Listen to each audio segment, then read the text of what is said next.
My name is Vernon Cumberbatch. I'm the CEO, founder of Enterprise Solutions Group, ESG for short.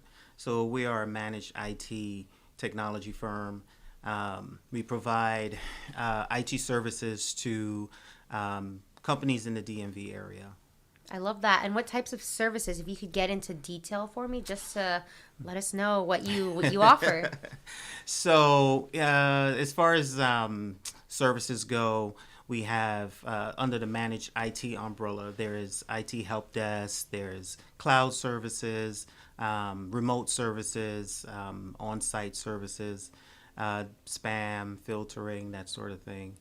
Just basically what firms need to do day-to-day operations. Yeah, make it electronically. I know some still, I've worked at doctor's office that still have like the paper and all of that stuff. Oh, wow. Yeah. Okay, yeah. So I guess some people are trying to, get with the times. Get with the times. And so I guess that's one of the services that you provide, right, is giving them an electronic, some type of CRM for them to have all their... So basically, we're like the insurance company of the IT world. We like to see ourselves one of the roles that we like to put ourselves in. So basically, what we do is we monitor their network. Well, the network to include servers, network to include hardware such as computers, end user equipment, printers, that sort of thing. Gotcha. We tried our best to see the problem, you know what I mean, before it happens and try to address it before it happens, because once that happens, there's downtime. Yep. And we obviously in a business, you don't want that. No. Yeah. I'd like to know a little bit about yourself and your background and how you got started in your industry. Did you maybe start off somewhere else and end up here? I always like to hear that. I did. So, just a little guy from Trinidad and Tobago. Got to throw that out there. Came to live in America with my parents. I was about the age of 8 or 9 years old. Started in D.C. Always loved electronics. My parents, they did have me go into some boot camps and some summer camps. Electronics, just dealing with electronics. At that time, I was just having fun with it. I had no idea that it would be one of the things. I know many crafts. Yeah. But I tend to, I guess, lean towards the crafts that allow me to work with my hands. Yeah. So anyway, grew up in Montgomery County, Silver Spring, Maryland, and went off to the military after high school. Came back from the military, met my wife, I had a baby boy at the time, Darren, and then I met my wife, got into cabling. What's that? Cabling, cable TV. Ah, okay. Was a cable TV installer. I worked as a contractor at the time, and I remember when cable TV introduced the first cable modem to their clients. I was one of the techs chosen to start installing those, and to do that, this was back when there was Windows 95. I don't know how. I remember that. I remember AOL, Windows 95. Exactly. Yeah. Dial up, all that. So they introduced the cable modem, and it took off. And part of that transition from dial up to cable modem, high-speed internet, as they called it, would be to swap out the NICs, network interface cards, the little thing that the cable plugs into on the back of on the back of the towers, right? Yeah. And that was my introduction to computers right there, because we had to open them up, swap out the cards, do a little bit of software install, and from there it just grew to doing smaller networks, home networks, and that sort of thing. And throughout the years, I just got more and more involved in the technology side of things. I went and got certifications and so forth, A+, Security+. Started there, entry level. Those, as we know, they're pretty much entry level certifications to get you in the door, to start learning hardware, start learning processes, that sort of thing. So you're really hands on. Yeah. So, from there, just pretty much went on to, just getting with bigger companies, contractors, government contractors, and then from there, private sector. And, I just started to see gaps where, companies needed more than I was one of the individuals that was working with a vendor. I remember my last assignment where I was it for IT for that company. And, man, working with the vendors, it was like rough because, these guys, it's like they know that they provide a service that you need, and they're not dealing with the owner per se of that company. So who is really who they have their agreement with? I'm just the person, the point of contact. Middleman? Yeah, I'm the middleman that's actually working with the vendor to provide the company. I work for the company, but I'm the one assigned to work with the vendor. Yeah. And the customer service was horrible.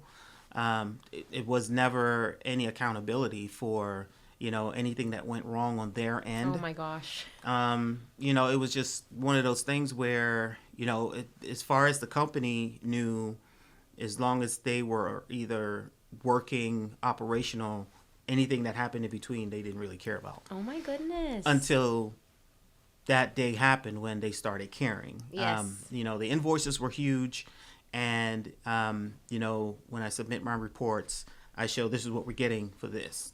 And that's there I started to open a little bit. Pardon me. And then I started seeing those gaps in the needs. And I talked to other professionals, colleagues, so forth, that work for other companies. And, they were pretty much experiencing the same thing. It was like, dude, it's just what it is. You know what I mean? So I'm like, doesn't have to be. Yeah, it doesn't really have to be. So, I started ESG back in 2014.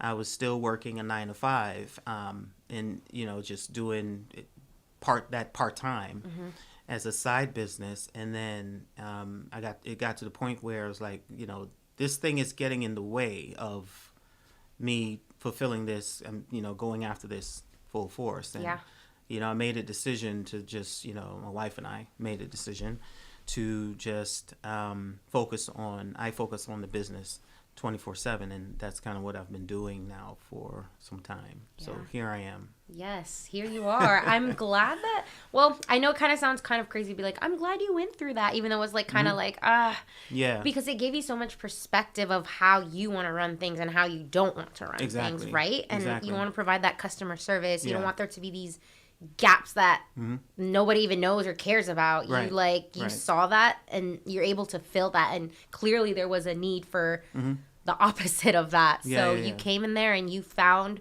your industry and where your niche was, and like you said, here you are. So I think that is amazing. Thank you. I'd like to talk about you being on the news and the awareness you were talking about on there.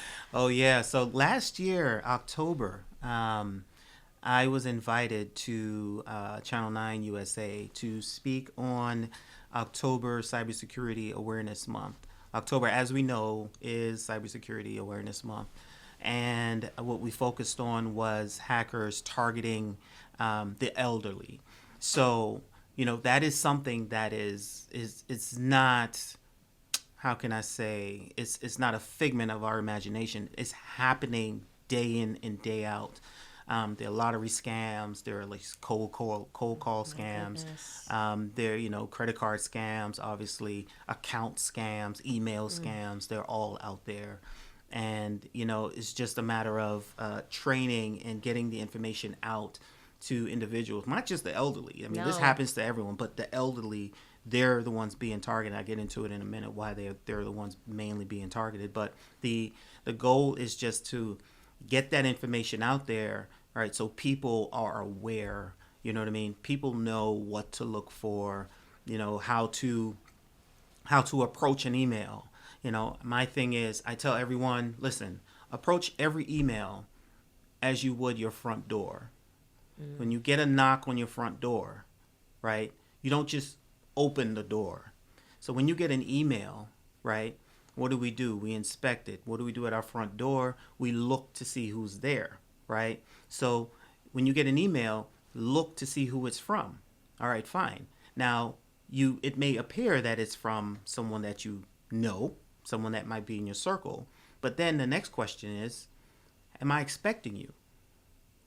I mean, you show up at the door. If a friend was coming over, they would at least let you know, and you would be expecting them. Yeah. You get an email from a friend that you had no idea was coming. So now I'm looking at the email address. You know what I mean? I'm checking this person out, just like I'm checking out my friend here through the peephole or through my cameras these days. Yeah. Just to see if it's them. You know what I mean? You can have like, a name like mine's, but which will come to someone that, that may know me, but there might be like an underscore in the email, right? And if you just take it for granted and you don't really look at that email address and you take it for granted that it's from me, then you're going to open an attachment, which is you're going to open your door to a stranger, right? And some attachments, they don't even need you to reply. You just have to click on the attachment. Oh, no. And then you get the screen that says, now all your files are encrypted. I need $5,000 or your files are gone. Oh, my goodness. Right? Ransomware. So these are the things that we need to, just need to get the word out to get people, acknowledging that, okay, yeah, do I know you? Am I expecting you? You know what I mean? And then third, what do you want? Yeah. You know what I mean? That's the biggest question. Like, what do you want? Yeah. If you click on that email attachment and you don't have the answers and you didn't do that homework before, then you're in trouble. Yeah. You just let a stranger in and they're going to take everything they can. Oh my goodness. I can't believe it's that easy. It is that easy. For the bad guys. It is. And the reason, again, going back to your question, not the question, but just addressing why why hackers go after the elderly so much. You see, the elderly, they're established. All right, coming after you or myself, you know what I mean, or the younger generation, they may not have that retirement built up, that retirement fund. You know what I mean? That's actually active. Yeah. And they may not have things like tangible things, homes, credit cards that's it's been established over the years, and the limits are like thousands and thousands of dollars. You know what I mean? Oh man. Giving up your information. There's sometimes you click on an attachment and it does nothing. No attachment does nothing. Always remember that. Oh man. You may click on an attachment and now you've just you've just actually linked your computer to a whole different domain, a whole different remote server that's now looking at every keystroke you hit. So That's if you go into scary. your banking website, you you put in your username. Well, that's a keystroke that's being recorded. You put in your password. That's the key. That's strokes that's being recorded. People don't know that. Do not click on attachments from people and from emails that you have no idea why they're coming or whatever the case is. Sometimes you get an email from a bank that you bank at saying that there's a problem with your account. Click here to resolve it. Do not do that. Go to the actual site, bbt.com. And call the number on there, not on the text or whatever. Right, exactly. I mean, it happens to me on a daily basis. You know what I mean? How many people in the world have Apple accounts? A lot. A new thing that I'm noticing now is, you get emails, random emails, saying thank you for your Apple purchase of $1,500. I'm like, I didn't buy anything, but I'm not going to click there. There are also things where you have multi-factor authentications that right off the bat, this is bogus or this is not.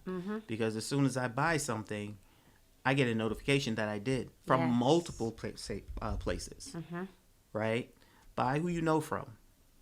You have an account with Apple, you buy from Apple. You have your banking account, your two-factor authentication should be set up to where, you make a purchase, you get a notification from the bank, right? You log into your banking or any account, you get a notification that you've just logged in. You try to change your password, you get a notification that your password is being changed. Or you get a notification asking you to verify that you're trying to change your password, and then you hit OK and change your password. Absolutely. If those things aren't in place, you might as well have a front door with no lock and key on it. No, thank you. Yeah. They just come in and take what they want. That's crazy. So it's just it's a matter of getting the word out, and that's those simple steps. You know what I mean? That is what Cybersecurity Awareness Month is about.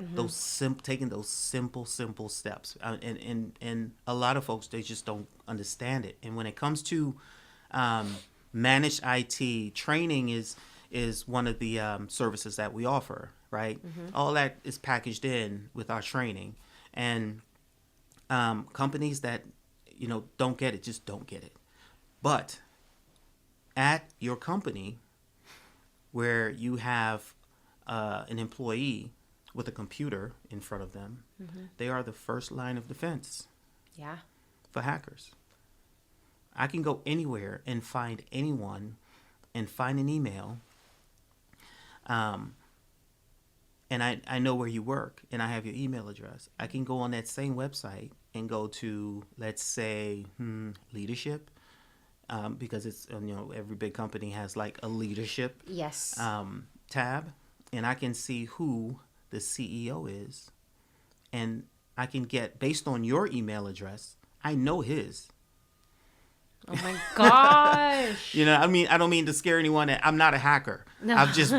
I just know how they operate. You know how they think, right? Yeah, I know how they think, and I know how they get information. Yeah. Right. If you want to track someone down, it's very simple. You just take simple steps to track that person down, and I can easily send them an email, right, from the CEO, right, stating to asking them, I need you to get like 10 cards, 10 gift cards, something like that. Yeah. You go after people that that may have like corporate cards. This has happened, and people go and get it. You know what I mean? Yeah. And they send the information back to the hackers. Oh man. The internet has like given us so much like great things, but also more things to be cautious about now because of how much information a database can have. And that's where you come in. You can protect the network. You can keep watch and make sure that none of this stuff gets compromised, which I think is amazing because all of this stuff is scary. I'll even get texts sometimes from UPS, USPS, and I don't click them because I've read about it. Right. That's why that's important. I never click on anything text. I always log in or I check the app. Yeah. The other thing too is I'm glad you brought that up because that's another avenue that hackers use. They say you have a package that was returned via UPS, FedEx, or whatever. I mean, I have packages that come through FedEx, and I know they're coming, and I still don't respond to the text that are authentic. You know what I mean? I just say because I get a preview. Right. Yep. And that's the other thing is you can set these little things up like on your phone or on your computer so you can just see the preview, a short little preview of the message. Yeah. Right. Yeah. You don't actually have to go in and open it. You can see what it is and know right off the bat whether it's bogus or whether it's real. That's you know what I mean? Yep. Or you can just ignore it. Phone calls, cold calling calls, people calling and telling you that you have a case pending, or there's going to be a sheriff showing up or a marshal showing up to your address or your workplace. Please provide your workplace so we can have a sheriff or an authority, the authority figure, show up to serve you papers. They want you to react out of fear. Oh my God. The first thing you're going to do is call them and say, who is supposed to be, approaching me at my work here where I work, and, all this embarrassment that's coming my way, I want to stop it. Yeah. If you know that there's nothing going on, you know what I mean? I'm still waiting for that that person to show up from like 2 years ago that's supposed to come serve me. Yeah. They have never shown up. You know what I mean? They got that info. Yeah, they find your info. You know what I mean? And you have to be careful who you give your information to, because things that you sign up for, we sign up for a bunch of stuff online, services, I'm sorry to say it, but you know, it could be streaming services, it could be any type of service that you sign up for. Your information is going through a third party. And even though the service you're signing up for is telling you that their privacy policy, per their privacy policy, they're not sharing or selling your data, your information, well, they're third party. You haven't seen their policy. But all of a sudden now you're getting calls for a mortgage refinance. You know, I just signed up for Hulu, and now, you know, I'm getting all these calls for a mortgage refinance. That's wild. You know what I mean? Yeah. So, you know, you have to be very careful, you know, who you give your information to. I'm going to have to make a fake email or something, because this is annoying. Yeah, that's what some people do. I mean, when you sign up for certain things, some people have an email. I do this. I have an email that I use if I don't trust you. Yeah. Or don't trust the method that you have. Yeah. And all the spam crap goes to that email. Yes. You know what I mean? And my real email address, that's kind of safe. Yeah. You know what I right. mean? Yeah. No, that's smart. Yeah. I like that. Yeah. What have been some of the challenges for you and your business, like starting it up, like when you were first doing that transition from cabling to this? Talk to me about that and how you were able to overcome some of those challenges. So with cabling, when I was doing cabling, I was pretty much subcontracting. And with subcontracting, you're constantly being fed food. Yep, not food, work. Yeah, same thing. The analogy there. Yeah. You're constantly being fed work. So to move from that to where now I'm pretty much it. You know what I mean? And I have to provide work for the people that I bring on board, and myself and the company, to keep the company going. You know, that definitely has been a challenge. I am not a salesman. I hate sales. I can't wait for the day when I can just hand sales off to someone and let them handle that. Yeah. But, you know, now I'm basically doing a restructure here, and, you know what I mean, building a networking team and so forth, getting the word out. But, you know, part of that is sales, and I get that. Yeah. But the biggest hurdle for me is to become a salesperson. And whenever I sit down with someone, I am never trying to sell you anything, because I'm not here to really convince you that you need my services or a service provider like myself. I am not here to convince you. You need to know that you need that. I'm just here to present you what I can do for you. You know what I mean? And the relationship that I'm willing to build. I am not the break fix person, right? I strictly do subscriptions, monthly subscriptions, and you know, I'm about forming relationships and building relationships over time. Break fix is someone that you know, probably didn't take their networking, you know what I mean, their technology too serious in the first place, and they just want it fixed so they can keep going, right? I am not that individual. I had a meeting this morning with one of my groups, and since, you know, in the spirit of Halloween, I had to change when I came here and everything. I was kind of dressed up for the Halloween thing, and I had to kind of like. Oh man, I missed it. I wasn't, you know. Oh, I wish you had the Halloween fit. Who told you to change from our team? I'm just kidding. No one told me. No one told me. I'm just figuring when people see this, it's probably not going to be Halloween. So we'll mention like it was spooky season. It's October. Oh, darn it. It's okay. I love that. Oh. So, you know, I told them in the spirit of, you know, everyone had to give like a little bit of a scary spooky vibes. Yeah, like a spooky little, you know, example of scenario that they ran into, you know, in their business. So, you know, I explained to them, I said, listen, so, you know, you're at your desk at work, going through your daily operations at your company that you're running, and you have you have your client's data on that computer, and you click, and all of a sudden you see a banner that comes up that says your files have been encrypted. Ugh. And then you call the number and they say, yeah, I've encrypted your files. You need to pay me $5,000 or they're all gone. I told him, the first person jumped up. I said, what do you do? First person jumped up. He said, call Vernon. I said, don't call me because I can't help you. Oh my gosh. Mm-mm. Nope. Who do you call? I told him straight up, and everybody just, the whole room just got quiet. I was like, don't call me because I cannot help you. It's too late. Oh. I help you before that. Yeah, to prevent that. You know what I mean? You don't go get car insurance after an accident. No, you know what I mean? You get it before. So, those are the things that freak people out. That freak people out. So I can't say to you, I can't make you get the service. You have to understand the need for the service. Yeah. Right? Any company that says, I can retrieve your data. Data recovery is recovering recoverable data.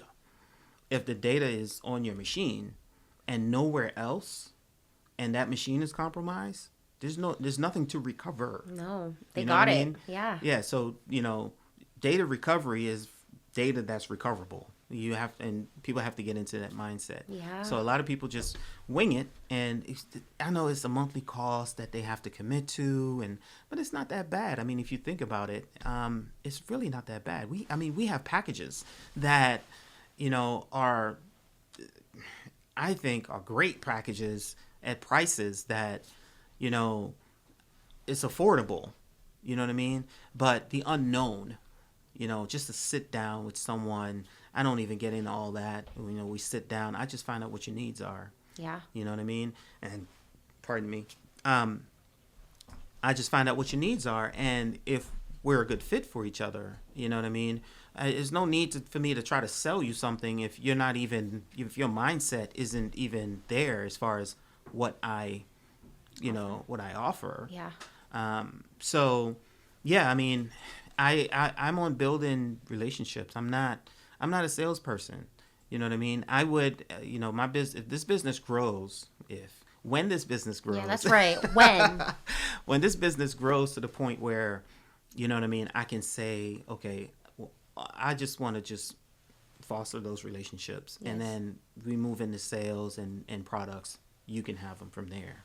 And I'll just oversee everything that's going on. I hate being a sales guy. Aww. Because because I don't like being sold. Yeah. I don't like when people come or I go somewhere and someone, all they're doing is selling me. Same. You know what I mean? I hate that. There's no, I would give the person that takes the time to talk to me all my money and just walk away from the person that's just selling. Because right. I am not, I just can't do sales. Me neither. Yeah. I feel like they don't care about me. They're just exactly. looking out for themselves. I'm like, yeah. You're not looking out for me. You're a salesman when you're selling. And you're just selling. You're really just worried about what you're going to get out of it. Yes. You know what I mean? Yeah. But someone that takes that time to explain things to you, educate see where you are, give you a little bit of education that you may need, you know what I mean, to get you on that mindset, to make you start thinking, maybe, I do need this. Maybe I've been wrong and it hasn't happened. Yeah. But everyone knows someone who that's happened to. Yeah. You know what I mean? Absolutely. Everyone knows someone who's needed insurance and didn't have it, mm-hmm. or insurance failed them. Mm-hmm. Everyone knows someone.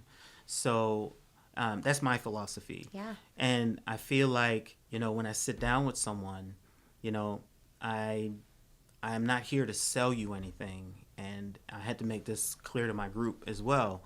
Because we do we do one-on-ones and we get together and chat and stuff and do coffee and lunch.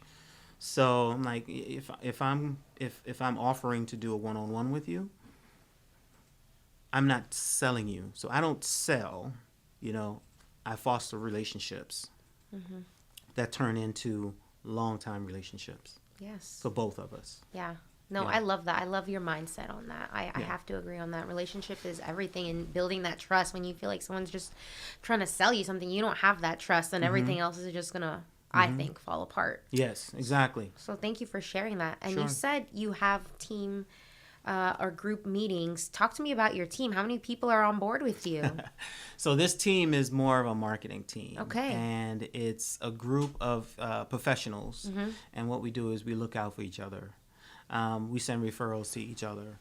So right now it's about, I want to say 20 of us. Oh, wow. Right now in the group. It's a big chunk. Yeah. So, what we do, I was going to offer you guys, extend an invitation for you guys to come on in because, we need this in our group right here. Yeah. We need someone like you. And, as far as what you do will obviously help people in that group to kind of like get the word out as far as what they do and so forth. And I imagine that, bringing it full circle, you know what I mean? It'll be great for you too. Yeah. So we can talk about that after off record. Off record. So. Yeah. No, I love that. So yeah, I mean, it's a great group. I love being there. You know what I mean? I mean, this morning we did a little, like I said, we did a little Halloween thing because, we meet on Tuesdays. It's early though. It's like 8:00. We meet 8:00. It's right here in Sterling. Okay. Took me about 15 minutes to get here from there. Not bad. Straight down Route 7. But anyway, so yeah, I mean, it's a great group of people. Fathers of Loudoun County, I'm a part of that group as well, and that's another kind of mentorship, kind of advisory group. Working dads anyway, of Loudoun County, and there's a lot of little events and things going on there that you can be a part of. Yeah. I love it. Yeah. Is there anything maybe that we have not touched on that you would like to share with our listeners? I just want to make sure that we get everything, So basically, ESG, Enterprise Solutions Group, basically our motto is we are as committed as you, because the commitment that you show us, we try to go beyond that, you know what I mean, and give you the most for what you're paying for. We have packages that that stem from silver to gold to platinum, and trust me, you fit somewhere in that package. And we kind of, even though that's where we start, we tailor those packages as well to meet the needs of our clients. And our thing is we're not a technology company. We're a customer service company that offers technology, right? Yeah. So, talk to me. Don't be, I don't want to say I can come off like unapproachable, because I'm an approachable guy. But you are. I wish you wore your Halloween thing. Everyone would believe that. I'm just kidding. Yeah, I mean, people are timid when it comes to talking about things like that, like IT and things they don't understand. Yeah. Right. Yeah. Your IT person is not the person at your job hired to do accounting, because if they're dealing with an IT problem, there's no accounting going on. Yeah. You know what I mean? And, it just trickles down. So we're here. Talk to us. ESG-tech.com. You can go on that website and, just reach out to us, and, we'll be back in touch with you within an hour or less. We get back in touch with people, and, we just want to have a conversation. I mean, if we're not a fit, and that's okay. Yeah. But at least you know what I mean? Sit down and have a one-to-one conversation with us, and we'll tell you what we can do. We'll find out what you need, and from there we can tell you what we can do for you. And you know what I mean? And if we can't do it, you know what I mean, we may have some suggestions, you know what I mean? Because not every client is our client, but we have partners in the industry that we can refer our, potential clients or clients that we couldn't match ourselves up with or couldn't match a relationship with, and that goes far. You know what I mean? Because I don't want unhappy clients. Yes. You know what I mean? Unhappy clients is something that, it's just not a good look for a company to have unhappy clients. So, it's good to get all those things hashed out in the beginning, right? Yeah. When there's nothing to lose. You know what I mean? The worst thing is when someone pays their money, whether it's their money, the company's money, it was earned. Yeah. Right? Yep. And they feel like they're not getting something back in return or what they expect back quality, in return. Right? Yeah. Right. So quality control is huge in the IT business. So, I look forward to talking to anybody that wants to talk about IT, technology, networks, security, phone systems, security, cabling, Cat5 cabling. We do that just under our infrastructure tab. Cool. Wiring buildings up, data centers, that sort of thing. Love it. Yeah. All right, my last question, I promise. Sure. Do you have a quote or a saying that has inspired you throughout your life that maybe somebody told you or you heard or read? And could you share that with us, please? Dream it and it will happen. I love it. Yeah. Dream it and it will happen. I see myself, having a company that's able to run itself. I'm not going to live forever. Anything may happen. You know what I mean? I want a good life for like any other dad, any other parent. Excuse me. I want a good life for my kids, for myself. My thing is I want to do it fairly. You know what I mean? And I want happy people behind me. You know what I mean? So it makes me sleep better at night. I don't want to feel like I got you. I hate that. You know what I mean? I got you. I don't want to feel that way. I want people to be willing to want to support a business because of the quality of work that they're getting. Yes. So my saying is, dream it, it will happen. I see myself every day, the head of a company, and that company is just running itself and going beyond the vision that I have. My thing is I have vision. You know what I mean? Not vision problems, but the good kind in the head. Good kind of vision. Yeah, you know what I mean?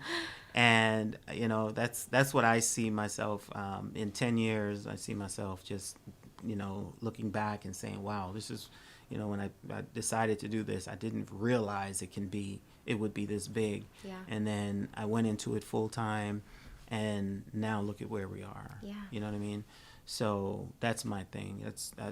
I just have that vision for the next 10 years. I love it. Thank you for sharing that. I really appreciate it. And thank you so much for being on the podcast and giving us a lot of insight on those scary hackers and how you can protect us before it happens, not after. Right. Before. Before is key. Yeah. Thank you so much. Thanks for having me. Absolutely.